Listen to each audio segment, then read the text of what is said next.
Hello and welcome to prolific classes. I am Himanshu Das और आज हम करें क्लास 12 का एक नया टॉपिक जिसका नाम है capacitance of parallel plate capacitor when a conducting slab inserted between them.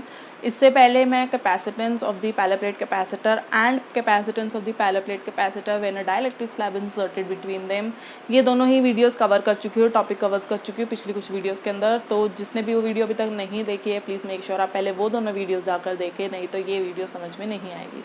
तो लिंक आपको डिस्क्रिप्शन बॉक्स में मिल जाएगा, नहीं तो आप सर्च भी कर सकते हैं मेरे चैनल के ऊपर जाके parallel plate capacitor by Himanshu Das, आपको वीडियोस वहाँ पर मिल जाएगी। तो स्टार्ट करते हैं। मेरे पास एक पैरेलल प्लेट कैपेसिटर है as usual. A is your plate area, D is your plate separation, plus and minus Q are the initial charges on the plates, the sigma is the surface charge density.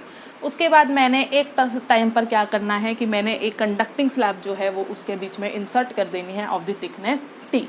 तो start करते हैं। Capacitance देखना है मुझे अब exactly इस net उसका capacitance देखना है इस सिस्टम का। तो अगेन जिसने वीडियो देखी है वो अच्छे तरीके से समझ जाएगा। मुझे चलना है एक माइंड मैप के साथ कि मुझे पता है कैपेसिटेंस क्या होती है, क्यू अपॉन में वी।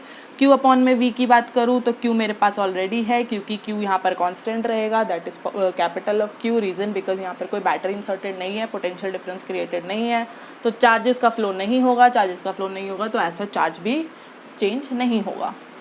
बात बचती है पोटेंशियल पे। पोटेंशियल जो होता है हमारा क्या होता है, इलेक्ट्रिक फील्ड इनटू डिस्टेंस। तो क्योंकि यहाँ पर इलेक्ट्रिक फील्ड का कुछ फ़र्क पड़ने वाला है इसलिए पोटेंशियल भी चेंज हो जाएगा, इसलिए मुझे अपना नेट पोटेंशियल निकालना है सो दैट मैं अपना कैपेसिटेंस इजीली निकाल लूँ। तो देखते हैं यहाँ पर जब मेरा फॉर सपोज जिस टाइम पर ये स्लैब जो थी इंसर्ट नहीं थी उस टाइम पे plus Q and minus Q की वजह से एक इलेक्ट्रिक फील्ड जो है जनरेट हो रखी थी, that was from positive to negative direction, जिसको मैं ले रही हूँ E naught. E naught is your initial electric field when the slab was not inserted. दूसरी तरफ अगर मैं बात करूँ, अब यहाँ पर एक कंडक्टिंग स्लैब है। डाइलेक्ट्रिक स्लैब और कंडक्टिंग स्लैब में क्या फ़र्क होता है कि कंडक्टर्स के इनसाइड रीजन के अंदर उनका इलेक्ट्रिक फील्ड जो होता है वो ज़ीरो होता है, राइट। तो यहाँ पर अगर मैं इलेक्ट्रिक फील्ड की बात करूँ तो इलेक्ट्रिक फील्ड यहाँ पर क्या है, ज़ीरो है। अब बच्चे पूछते हैं भाई ये चार्जेस कहाँ से आ गए। तो अगर आपने मेरी पिछली वीडियोस देखी है तो डेफिनेटली जब भी हम एक स्लैब इंसर्ट करते हैं due to the fact of your initial electric field, उस स्लैब की सरफेसेस के ऊपर कुछ चार्जेस इंड्यूस हो जाते हैं। पॉजिटिव के सामने नेगेटिव चार्जेस इंड्यूस हो जाएंगे, नेगेटिव प्लेट के सामने पॉजिटिव चार्जेस इंक्लूड हो जाएंगे, इंड्यूस हो जाएंगे, एंड उसी की वजह से अंदर भी एक इलेक्ट्रिक फील्ड जनरेट होती है। बट रीज़न बिकॉज मुझे पता है ये कंडक्टिंग स्लैब एक कंडक्टर है, दैट मीन्स अंदर की इलेक्ट्रिक फील्ड कुछ भी सिस्टम रहा हो अंदर पूरा नेट इलेक्ट्रिक फील्ड ज़ीरो होगी, तो उसके ऊपर तो मुझे अब काम करने की ज़रूरत ही नहीं है। तो स्टार्ट करते हैं। मेरी सी नॉट जो है that is your initial capacitance. Initial capacitance का मेरा मतलब वही है कि जब हमने स्लैब इंसर्ट नहीं करी थी।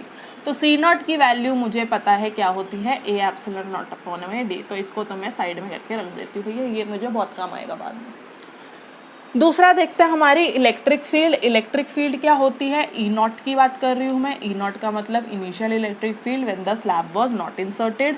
तो ई नॉट मेरी क्या होती है, सिग्मा अपॉन में एप्सिलॉन नॉट। सिग्मा की वैल्यू मुझे पता है क्यू अपॉन में ए, फिर एक एप्सिलॉन नॉट नीचे आ जाएगा। Sigma was my surface charge density. दूसरी चीज़ भी मुझे पता चल गई। अब बात करते हैं इनिशियल पोटेंशियल की। भाई जहाँ पे ज़ीरो आ रहा है मतलब वो इनिशियल है। इनिशियल का मतलब जब मैंने स्लैब इंसर्ट नहीं करी थी। तो मुझे पता है जब मेरी स्लैब इंसर्टेड नहीं थी उस टाइम पर मेरी इलेक्ट्रिक फील्ड कहाँ काम कर रही थी, जो मेरी इनिशियल थी that was in this place, D capital small D. That means मेरी पोटेंशियल क्या हो गई, ई नॉट इंटू में डी। इसको भी मैंने रख लिया। अब बात करते हैं हमारी आफ्टर पोलराइजेशन। आफ्टर पोलराइजेशन का मतलब जब एक कंडक्टिंग स्लैब बीच में इंसर्ट हो गई थी, again I am taking the condition कि मेरा टी जो है वो डी से स्मॉलर है, मतलब थोड़ी सी स्पेस यहाँ पर बची हुई है। अब अगर मैं देखूँ तो जब आफ्टर पोलराइजेशन हो गई है तो मेरी अंदर की ई तो ज़ीरो है क्योंकि वो एक कंडक्टर है, बट जो ई नॉट था अब वो कहाँ काम कर रहा है, सिर्फ और सिर्फ उस स्पेस के बीच में जहाँ पर स्लैब नहीं है, मतलब डी माइनस टी के रीजन में। तो नया पोटेंशियल हम देख लेते हैं। नया पोटेंशियल क्या होता है, अगर मैं बात करूँ शुरू वाली जो इनिशियल इलेक्ट्रिक फील्ड थी वो कहाँ काम कर रही है, डी माइनस टी में, राइट। प्लस जो नई इलेक्ट्रिक फील्ड थी, जो हमारी अंदर की इलेक्ट्रिक फील्ड थी, वो कहाँ काम कर रही है, इनटू टी में, थिकनेस के अंदर सिर्फ और सिर्फ। पर क्योंकि ये पार्ट ज़ीरो है तो मैं इसको काट भी सकती हूँ, क्योंकि मेरी इलेक्ट्रिक फील्ड ही ज़ीरो है तो मैं उसको काट सकती हूँ। तो इन मेरी नेट जो हमारा पोटेंशियल आता है वो क्या बन गया, E naught into d minus T.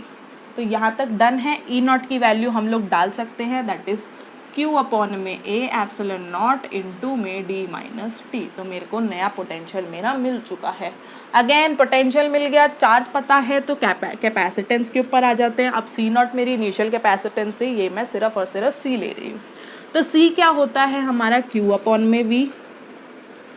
Q upon में वी का मतलब ये आ जाएगा यहाँ into d minus t into A epsilon not. Q से क्यू हो गया कैंसिल। अब इस स्टेप को थोड़ा ध्यान से देखना। मैं क्या कर रही हूँ, ए एप्सिलॉन नॉट अपॉन में डी इंटू डी अपॉन में डी माइनस टी। क्या करा मैंने, डी से ही मल्टीप्लाई और डिवाइड कर दिया। क्यों करा, क्योंकि मुझे पता है ए एप्सिलॉन नॉट, मुझे जो नया कैपेसिटेंस है उसको पुराने कैपेसिटेंस के टर्म्स में पढ़ना है। तो पुराने capacitance is A epsilon not upon में डी। अगर मैं यहाँ बात करूँ तो वो ए एप्सिलॉन नॉट अपॉन में डी नहीं है, ए एप्सिलॉन नॉट अपॉन में डी माइनस टी है। तो मैं ये टर्म थी उसको मैं अपने आप लेकर आई हूँ। तो मतलब मेरी जो कैपेसिटेंस थी वो क्या बचेगी, डी अपॉन में डी माइनस टी, तो एज इट इज इनटू में this was what, C nought from equation 1। तो मुझे पता चल गया कि मेरी जो नई कैपेसिटेंस होती है after the insertion of your conducting slab between the plates of the capacitor, that is equal to d upon में D minus t into initial capacitance of the parallel plate capacitor. या फिर सीधी सीधी बात करूँ, मुझे पता चल रहा है कि जो मेरी नया कैपेसिटेंस है वो बड़ी है पुराने कैपेसिटेंस से। किस फैक्टर से, डी अपॉन में डी माइनस टी।